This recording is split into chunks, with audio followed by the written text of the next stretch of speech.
चलिए शुरू करते हैं। तो आज का हमारा पहला सवाल ये है, उससे पहले मैं आपको बता देता हूँ पीछे का कुछ थोड़ा सा रिवीजन। लास्ट क्वेश्चन का रिवीजन कर लेते हैं।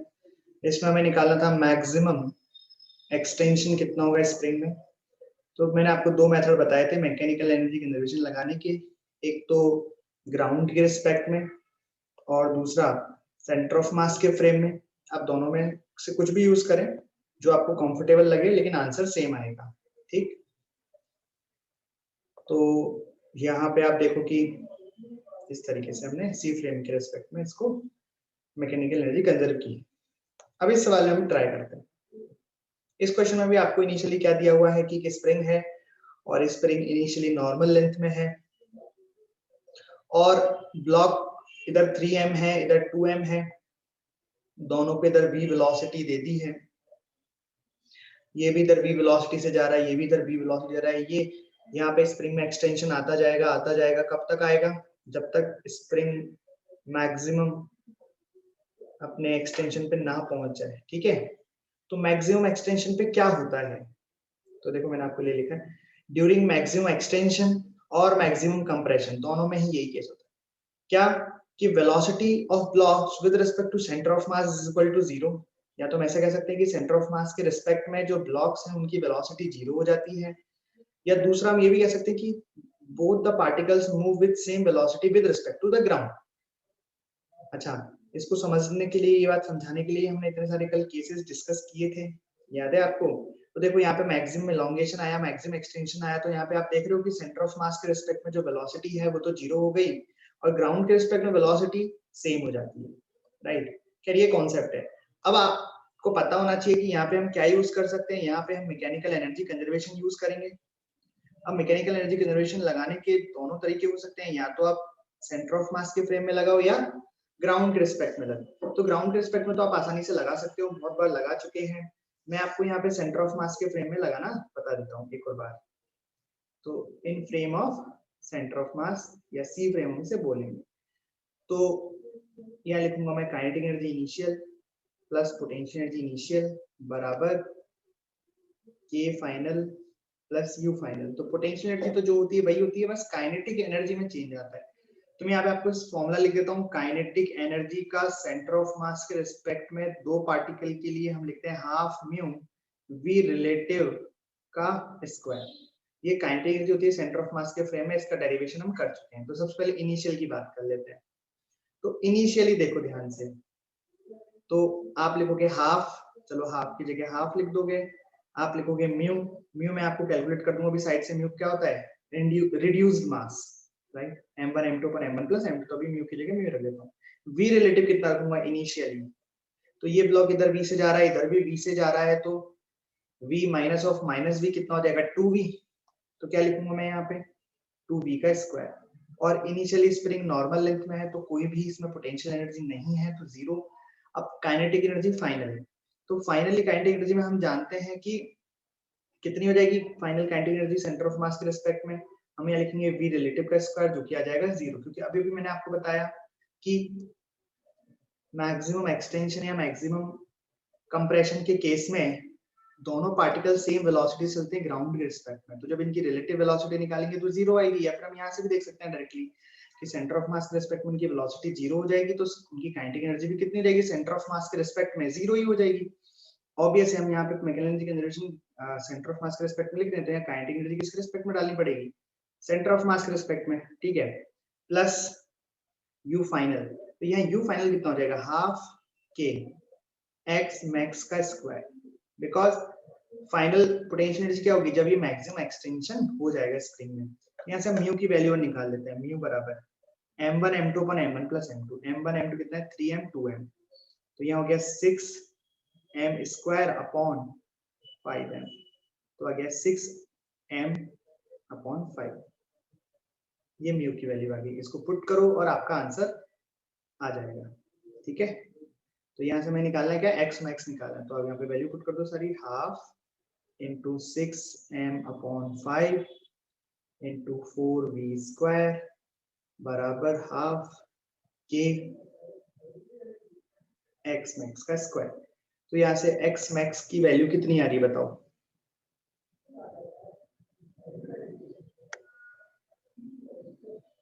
हाफ से हाफ गया 24 mv square divided by 5k। ठीक है, ये आंसर।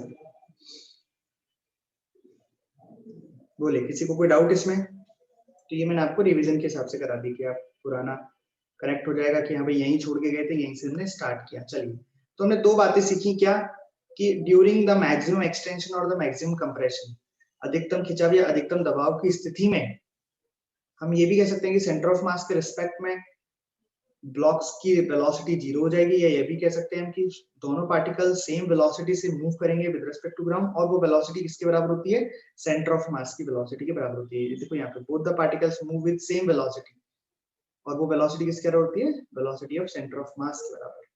ठीक है, with respect to the ground. चलिए, अब ये क्वेश्चन है आपको, ये वाला करो। क्या इसमें दो मास है m1 m2, बीच में स्प्रिंग है, लेकिन अभी स्प्रिंग क्या है, देखो initially spring is compressed by x naught. यहाँ पे जो स्प्रिंग है वो नेचुरल लेंथ में नहीं है, वो ऑलरेडी कंप्रेस्ड है x नॉट। ठीक है, मतलब स्प्रिंग को हमने इस तरीके से यहाँ से दबा रखा है। ठीक, दबा रखा है, दबा रखा है मतलब जैसे हम छोड़ेंगे तो स्प्रिंग भागेगी इधर, ये इधर, ये मतलब स्प्रिंग तो नहीं भागेगी, मतलब ब्लॉक भागेंगे। ठीक है, ये तो फोर्स लगेगा। ओके, तो क्या है क्वेश्चन की initially spring is compressed by x naught, then system is released, find displacement and velocity of individual blocks till spring comes to the natural length. ठीक है भाई, तो हमने अभी स्प्रिंग को दबा रखा है, जैसे छोड़ेंगे इधर भागेंगे, तो ये मान लो यहाँ पे नेचुरल लेंथ है ऐसा, तो ये ब्लॉक मान लो x1 चला, ये ब्लॉक मान लो x2 चला, तो टोटल कितना चले, x1 प्लस x2। ठीक है, तो नेचुरल लेंथ पे पहुंचे तो इनकी वेलोसिटी क्या होगी और इनका डिस्प्लेसमेंट क्या होगा बताना है। करिए, क्वेश्चन समझ में आ गया?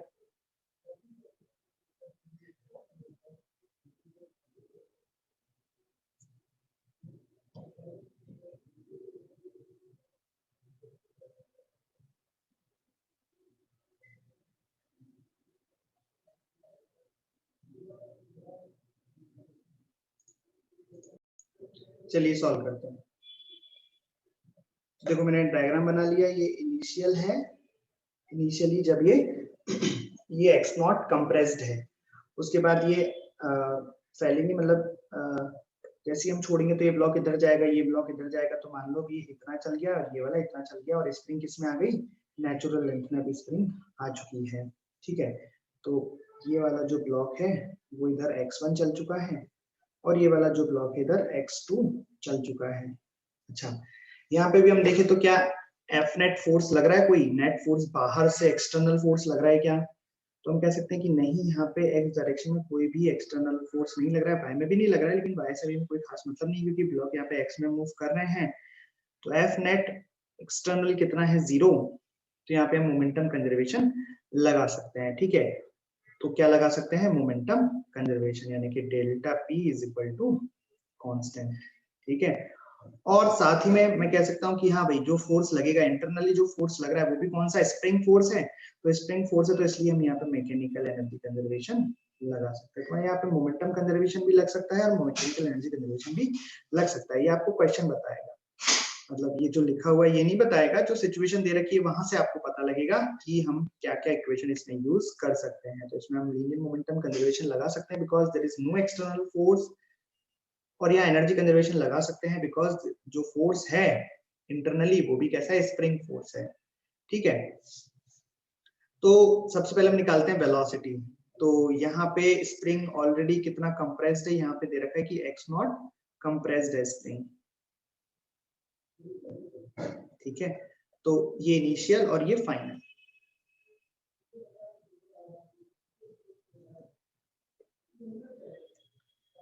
तो ये मैं लिख देता हूँ फाइनल,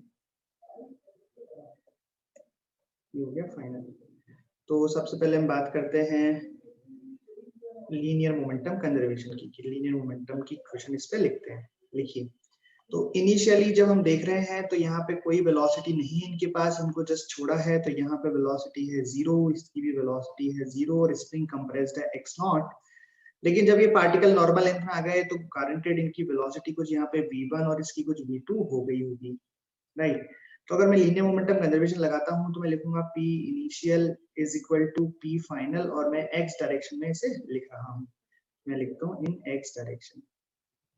तो इनिशियल मोमेंटम तो कितना हो गया 0, क्योंकि दोनों ब्लॉक चल ही नहीं रहे, और बाद में एक इधर चल रहा है एक इधर चल रहा है, तो मैं लिखूंगा माइनस m1v1 प्लस m2v2। तो क्या इक्वेशन यहां से मिली हमें, m1v1 बराबर m1v1 is equal to m2v2। ठीक है, ये एक इक्वेशन हमें मिल गई। कोई डाउट है इसमें, इस इक्वेशन में किसी को कोई डाउट है क्या, कैसे बनाई इक्वेशन, क्यों बनी इक्वेशन, कोई कैसा भी डाउट हो आपको तो पूछ सकते हैं। दूसरी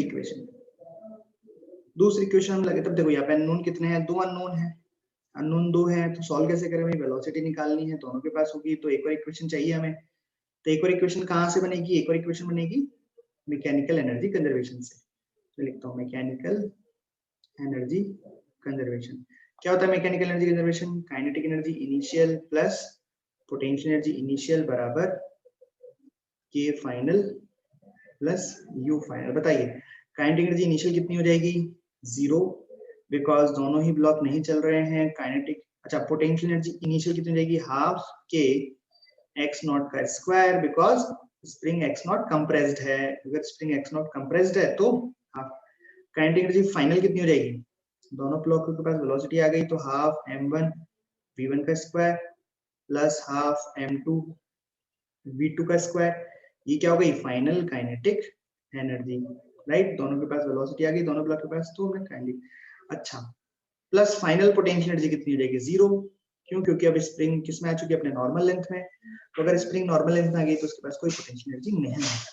तो क्या हम इन दोनों इक्वेशन से v1 v2 की वैल्यू निकाल सकते हैं क्या, ये मैंने आपको अननोन में बताया, जब क्वेश्चन आएगा तो उसमें मास की वैल्यू होगी, k की वैल्यू होगी, x नॉट की वैल्यू होगी, तो ये आसानी से निकल जाएगा ये v1 v2 निकल जाएगा आराम से, कोई दिक्कत है क्या। दो इक्वेशन दो अननोन, भाई ये हो गई फर्स्ट इक्वेशन, ये हो गई सेकंड इक्वेशन। अननोन क्या है सिर्फ v1 v2, बाकी सब गिवन है, तो v1 और v2 आ जाएंगे, राइट। चलिए तो ये हो गया फर्स्ट क्वेश्चन, फर्स्ट मतलब जिसमें हमने वेलोसिटी की चर्चा की। इसने एक चीज और पूछी है, फाइंड द डिस्प्लेसमेंट।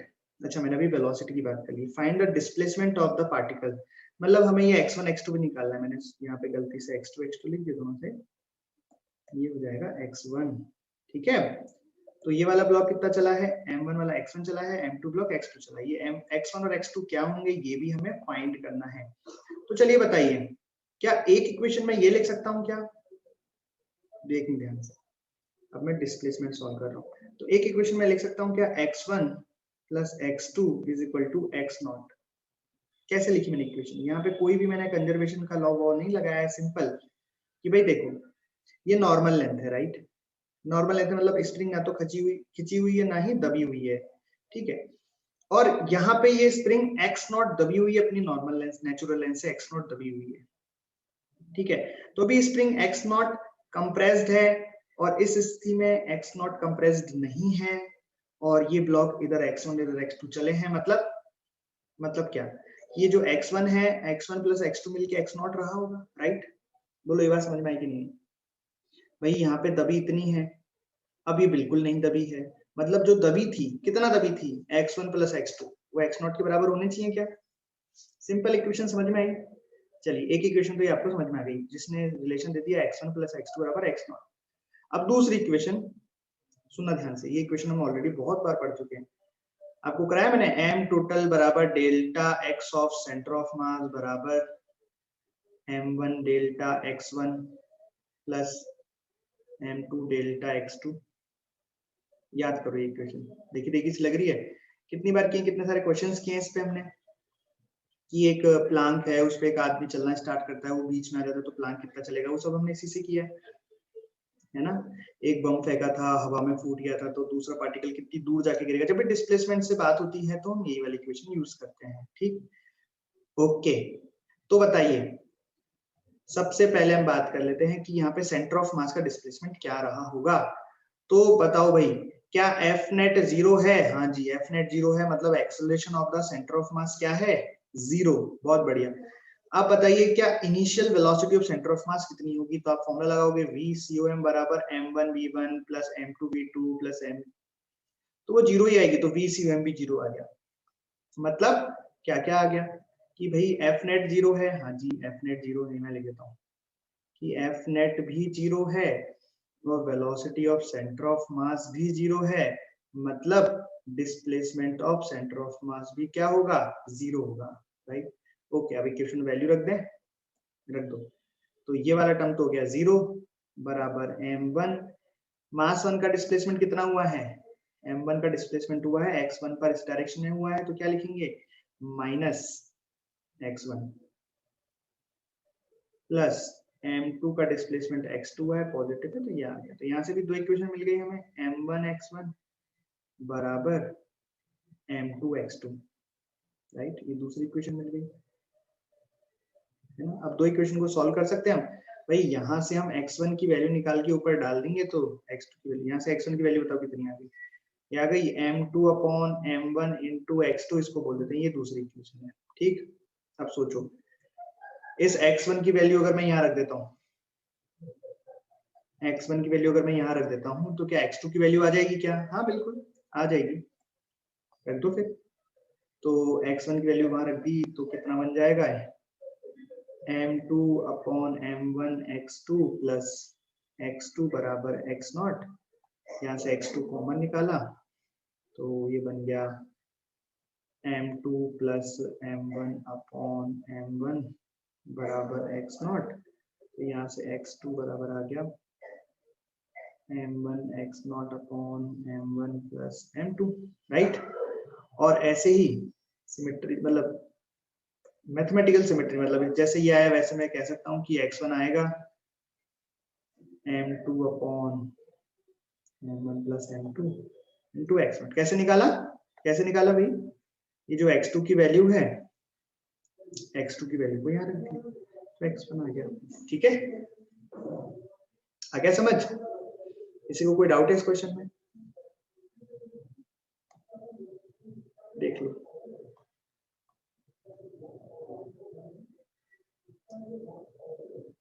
बोलो, किसी को कोई डाउट है क्या?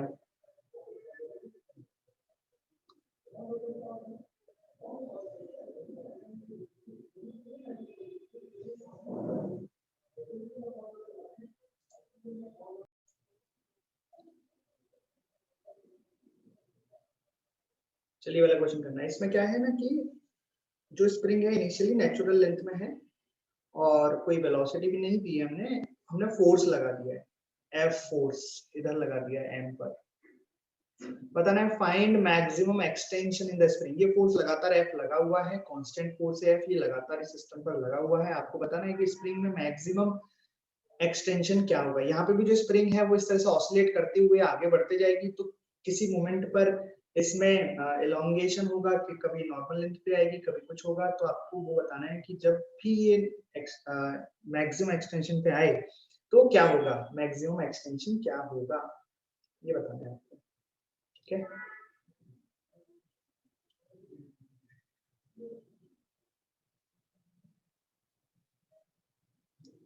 चलिए करते हैं इसको सॉल्व। अच्छा सवाल है, इसको मैं करके दिखाता हूँ आपको। तो इसमें क्या करते हैं ना, हम सेंटर ऑफ मास के फ्रेम में जाके इसको सॉल्व करेंगे। पर यहाँ पे सेंटर ऑफ मास एक्सेलरेट हो रहा है, राइट। यहाँ पे एफ नेट जीरो थोड़ा ना कह सकते हम। यहाँ क्या मोमेंटम कंजर्वेशन लगा सकते हैं क्या? नहीं, यहाँ हम मोमेंटम कंजर्वेशन नहीं लगा सकते क्योंकि f net is not equal to zero. F net external not equal to zero, इसलिए मोमेंटम कंजर्वेशन हम नहीं लगा सकते। ओके, तो क्या करें? कोई बात नहीं, चलो एक्सेलरेशन ऑफ सेंटर ऑफ मास निकालते हैं, एक्सेलरेशन निकालते हैं इस सिस्टम का। तो इस पूरे को हम सिस्टम माना और हमने फाइंड किया एक्सेलरेशन। तो याद है आपको कैसे लिखते थे हम एक्सेलरेशन? एफ बराबर एम ए, एफ नेट बराबर एम टोटल इंटू ए। यहाँ पे जो ए होता था वो किसका होता था? सेंटर ऑफ मास का। तो यहाँ से एक्सेलरेशन सेंटर ऑफ मास आ जाएगा, बिल्कुल आ जाएगा। फोर्स कितना लग रहा है? नेट एक्सटर्नल फोर्स एफ लग रहा है और टोटल मास कितना है? 3 है। तो ये एक्सेलरेशन सेंटर ऑफ मास आ गया। अब मैं सेंटर ऑफ मास के फ्रेम में चले जाता हूँ, मतलब नॉन इनर्शियल फ्रेम में जाके इसका डायग्राम बनाता हूँ, इस पे लगने वाले फोर्सेस में दिखाता हूँ। चलिए तो हम चले गए सेंटर ऑफ मास के फ्रेम में। तो भाई मान लो कि यहाँ है सेंटर ऑफ मास और इसके पास एक्सेलरेशन है ए सी ओ एम बराबर F/3m। तो आपको याद ही होगा कि जब अब देखो यहाँ एक्सेलरेशन मतलब हम अब जाके बैठ गए, हम इस क्वेश्चन को देख रहे हैं इस सेंटर ऑफ मास पे जाके बैठ गए, हम ऐसे मक्खी बने और उड़े और सेंटर ऑफ मास पे जाके बैठ गए और इस सिस्टम को देख रहे हैं। तो हम कौन से फ्रेम में हैं अभी, हम कौन से फ्रेम में हैं, नॉन इनर्शियल फ्रेम में है ना। अगर हम नॉन इनर्शियल फ्रेम में और यहां से हम सॉल्व करना चाहते हैं तो सूडो लगाना पड़ेगा, सूडो सूडो फोर्स, राइट। चलिए सूडो लगाते हैं। सूडो कितना लगता है, सूडो लगता है m into A, mass of object into acceleration of the observer opposite direction में, राइट। तो सूडो कितना लगेगा देखना। तो मैं इस वाले ब्लॉक पे लगाता हूँ, आगे वाले ब्लॉक पे। तो ब्लॉक का मास है m, पर जो ऑब्जर्वर का एक्सेलरेशन है वो आगे है, तो इस पे सूडो लगेगा पीछे। इस तरीके से ये लगेगा सूडो। और सूडो कितना लगेगा, mass into acceleration of the observer, इतना लगेगा। F/3m एक्सेलरेशन ऑब्जर्वर, m से m गया तो कितना बचा ये F/3। और इस पे लगाते हैं तो इस पे भी पीछे लगेगा और कितना लगेगा, इसका मास है 2m और एक्सेलरेशन ऑफ द ऑब्जर्वर है F/3m। तो ये आ गया 2F/3। अरे बोलो आया कि नहीं आया, बताओ। ये समझ में आया आपको, सूडो लगा इस पे, ठीक है। तो सूडो लगने के बाद कितना नेट फोर्स हो गया किस ब्लॉक पर, ये बताओ। एक बार डायग्राम फिर से बना लेते हैं। तो हमने सूडो फोर्स लगा दिया और उसके बाद हम देख रहे हैं net force on every object. Net force देख रहे हैं हम every object, centre of mass के फ्रेम से ही हम सारा क्वेश्चन कर रहे हैं, ठीक है। ठीक है भाई, तो इस पे आगे F लग रहा है, पीछे लग रहा है F/3। तो नेट कितना हो गया, 2F/3 हो गया कि नहीं हुआ।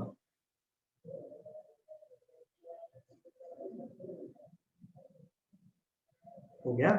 और पीछे वाले ब्लॉक पर तो एक ही फोर्स लग रहा है, तो इस पे कितना हो गया 2F/3।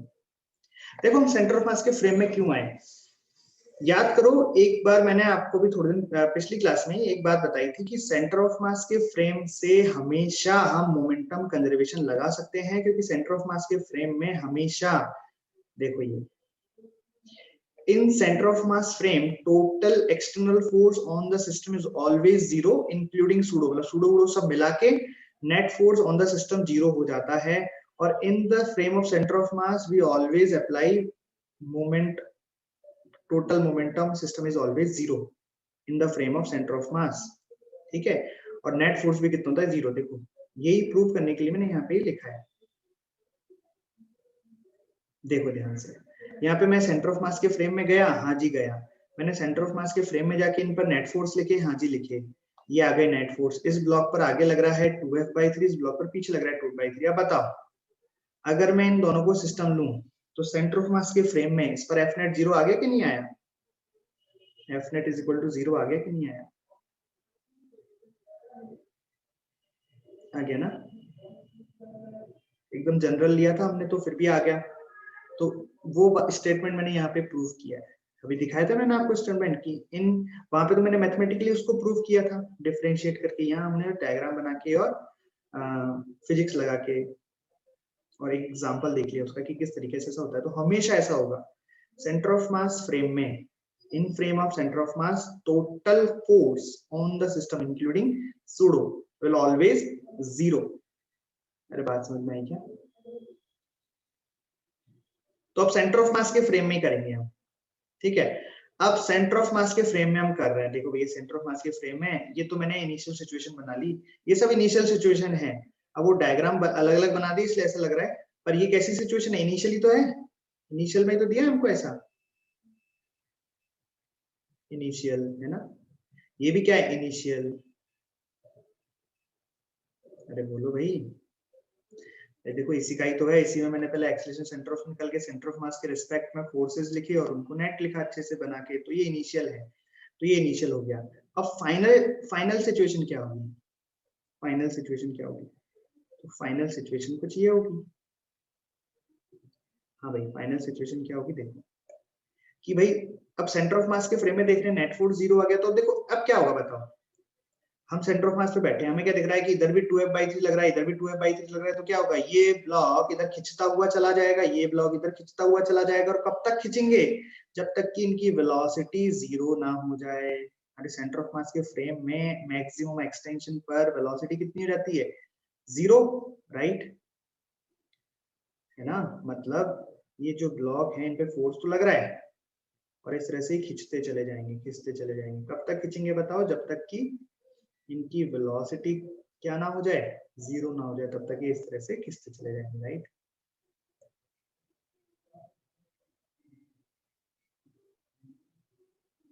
इस तरीके से।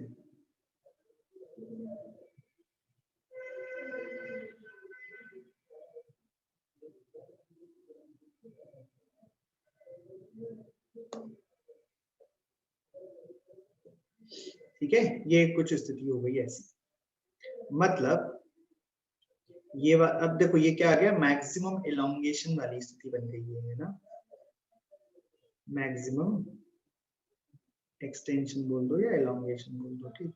तो ये वाला ब्लॉक कितना खिंच गया, ये वाला ब्लॉक खिंचा इधर x1, और ये वाला ब्लॉक इधर कितना एलोंगेट हुआ, ये हुआ इधर x2, राइट। तो हमें फाइंड क्या करना है, हमें फाइंड करना है टोटल एक्सटेंशन। भाई यहाँ पे तो नॉर्मल लेंथ था, अभी नॉर्मल लेंथ थोड़ी ना होगी, अभी क्या हो जाएगा, मैक्सिमम एलोंगेशन। अभी क्या आ जाएगा, मैक्सिमम एलोंगेशन। तो बेसिकली मैक्सिमम एलोंगेशन इसमें कितना हो गया, एलोंगेशन कितना आ गया, एलोंगेशन बराबर कितना आ गया, x1 plus x2। This is the answer. बताओ, यहाँ पे तो कोई एलोंगेशन नहीं था, यहाँ पे मैक्सिमम एलोंगेशन में आ गई स्प्रिंग, तो ये ब्लॉक इधर x1 चला, ये ब्लॉक इधर x2 चला, तो एलोंगेशन कितना हो गया, x1 प्लस x2, और यही हमारा आंसर है, x1 प्लस x2। भाई यही तो है x मैक्स। अरे बोलो है कि नहीं, है ना। यस। तो और एक चीज और, यहाँ पे इनकी वेलोसिटी कितनी हो जाएगी, 0, और यहाँ पे भी इस ब्लॉक की वेलोसिटी क्या थी, 0। ये पहले 0 ही तो थी, फोर्स लगना स्टार्ट किया, फोर्स हम सेंटर ऑफ मास के फ्रेम में चले गए, इधर 2f/3 लगा, इधर भी 2f/3 लगा। इस 2f/3 वजह से इधर x1 खिंच गया, ये इधर x2 खिंच गया। कब तक खिंचेंगे, जब तक कि दोनों की वेलोसिटी 0 ना जाए, क्योंकि हम सेंटर ऑफ मास के फ्रेम में देख रहे हैं, सेंटर ऑफ मास के फ्रेम में मैक्सिमम एलोंगेशन में वेलोसिटी क्या हो जाती है, 0, है ना। चलिए, तो ये सब चीजें हमें पता लग गई कि इनिशियल वेलोसिटी क्या है ब्लॉक्स की, फाइनल वेलोसिटी क्या है, इसमें एलोंगेशन कितना है, x मैक्स। तो क्या लगाएं बताओ, और फोर्स भी लग रहा है, तो इस बार मैकेनिकल एनर्जी कंजर्वेशन तो नहीं लगा सकती, कंजर्व नहीं है ना, एक्सटर्नल फोर्स लग रहा है। कौन सा एक्सटर्नल फोर्स, नॉन कंजर्वेटिव वाला, 2f/3, मतलब एक्सटर्नल फोर्स लग रहा है। तो एक्सटर्नल फोर्स लग रहा है तो हम क्या लगाते हैं, वर्क एनर्जी थ्योरम लगाते हैं ना। तो यहाँ पे हम क्या यूज करेंगे, वर्क एनर्जी थ्योरम। भाई जब मैकेनिकल एनर्जी कंजर्वेशन नहीं लगा सकते तब क्या यूज करते हैं, work energy theorem. Work energy theorem हम किसी भी सिचुएशन में यूज कर सकते हैं, इसमें कोई कंडीशन नहीं है, लेकिन मैकेनिकल एनर्जी कंजर्वेशन के लिए कंडीशन है। क्या कंडीशन है, सिर्फ इतनी सी कंडीशन है कि उस पर केवल कंजर्वेटिव फोर्स लगने चाहिए, ठीक। तो बताओ वर्क एनर्जी थ्योरम क्या है, वर्क डन बाय ऑल, जितने भी हैं फोर्सेस, जो भी फोर्सेस आपको दिखाई दे उन सभी का वर्क डन किसके बराबर होना चाहिए, डेल्टा के ई। तो यहाँ पे कितने फोर्स दिखते हैं आपको टोटल, तो देखो मैं आपको बताऊं, यहाँ पे मेरे को एक फोर्स तो ये दिख रहा है 2f/3, एक इधर 2f/3 दिख रहा है, एक इस ब्लॉक पर लगने वाला स्प्रिंग फोर्स मुझे दिख रहा है, एक इस ब्लॉक पर लगने वाला स्प्रिंग फोर्स मुझे दिख रहा है ना। तो यहाँ पे मुझे दो तीन तरह के फोर्स दिख रहे हैं, work done by 2f/3 on mass m and mass 2m। तो ऐसे उनको मैं कंबाइन करके लिख देता हूँ, work done by external force plus work done by external force plus work done by spring force बराबर डेल्टा के। अब जानते हैं आपकी जो स्प्रिंग फोर्स है वो तो एक कंजर्वेटिव फोर्स है, तो उसका वर्क डन क्या हो जाता है, याद है, वर्क डन बाय कंजर्वेटिव बराबर माइनस ऑफ डेल्टा यू, ऐसे लिख सकता हूँ मैं इसको। तो इसका मतलब मैं यहाँ पे लिख सकता हूँ work done by external plus work done by external, इनको नाम 1 2 दे देते हैं, ना बोलोगे सर 2 हो गया ना, ये तो 1 2 इस इक्वल टू हम क्या लिखते हैं, डेल्टा के ई प्लस डेल्टा ई, इसको क्या बोलता था मैं, याद है आपको, modified work energy theorem.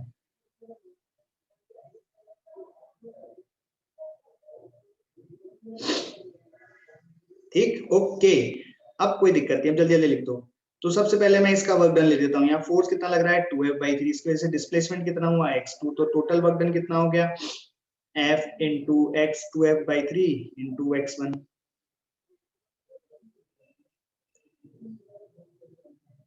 Plus दूसरे वाले की वजह से दूसरे फोर्स लग रहा है देखो 2F/3 और इसमें डिस्प्लेसमेंट कितना हो गया x1, तो इसकी वजह से वर्क डन कितना हो गया, अच्छा मैंने इधर x1 लिख दिया, इसको x2 लिख दो, कोई दिक्कत नहीं है। दूसरा वाला क्या हो जाएगा 2F/3 इंटू x1 बराबर काइनेटिक एनर्जी में चेंज कितना आ गया बताओ, इनिशियल काइनेटिक एनर्जी कितनी है 0 और फाइनल भी कितनी है 0, तो चेंज इन काइनेटिक एनर्जी कितना हो गया 0, बोलो भाई।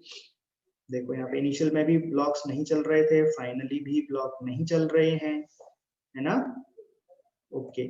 और चेंज इन पोटेंशियल एनर्जी भाई, तो फाइनल पोटेंशियल एनर्जी कितनी हो गई हाफ के x1 प्लस x2 का होल स्क्वायर, भाई स्प्रिंग कितना खींच गई x max x1 plus x2, और इनिशियली तो नॉर्मल लेंथ पे थी तो 0। आई बात समझ। अब देखो यहाँ से 2F/3 मैंने कॉमन ले लिया, अंदर बचा x1 प्लस x2, इधर बचा हाफ के x1 प्लस x2 का whole square, x1 plus x2 से x गया तो यहाँ से आया x1 plus x2 is equal to 4F/3 के 4F/3 के, और यही तो हमारा आंसर है, यही तो हमें निकालना था कि मैक्सिमम एक्सपेंशन मैक्सिमम एक्सटेंशन कितना हुआ, इलोंगेशन कितना हुआ। समझ में आया। देखो ये मैंने आपको कराया कि अगर फोर्स लग रहा हो तो कैसे करेंगे। अभी तक हम जितने भी सवाल किए वहां पे फोर्स नहीं लग रहा था ना, देखो यहाँ पे किसी भी स्प्रिंग में फोर्स नहीं लग रहा था, बस हमने वेलोसिटी दी थी, कुछ इनिशियल वेलोसिटी दी, कभी दबा के छोड़ा था, है ना। तो एक सवाल मैंने करा दिया आपको कि अगर फोर्स लग रहा हो तो कैसे करेंगे, ये रहा। तो बड़ा ही आसान है, आप सेंटर ऑफ मास फ्रेम में जाओ, सेंटर ऑफ मास फ्रेम में जाके नेट फोर्स लिखो, फिर जो कंडीशन दी है वो करो और वर्क एन थ्योरम लगा दो। ठीक, बताइए कोई डाउट इसमें।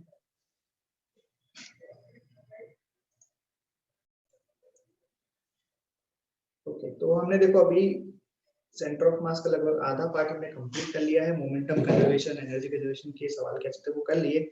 अब हम कुछ आगे चलेंगे कि जहां पे हम मोमेंटम कंजर्वेशन नहीं लगा सकते, मतलब वहां पे कुछ एक्सटर्नल फोर्स लग रहा है, तब हम क्या करते हैं, तब उस चीज को हम क्या बोलते हैं। तो एक टर्म आएगा इम्पल्स, जिसे हम कहते हैं आवेग। इससे आप पहले से परिचित हो, हम पहले भी इसकी चर्चा कर चुके हैं, लेकिन अभी इसको डिटेल में पढ़ेंगे। पहले हमने जस्ट इसके नाम वगैरह बस देखे थे, डिटेल में डिस्कस नहीं किया था, अब इसे हम डिटेल में डिस्कस करेंगे। तो हम पढ़ेंगे इम्पल्स, ठीक है। इम्पल्स, इसको हम किससे रिप्रेजेंट करते हैं, इसको हम रिप्रेजेंट करते हैं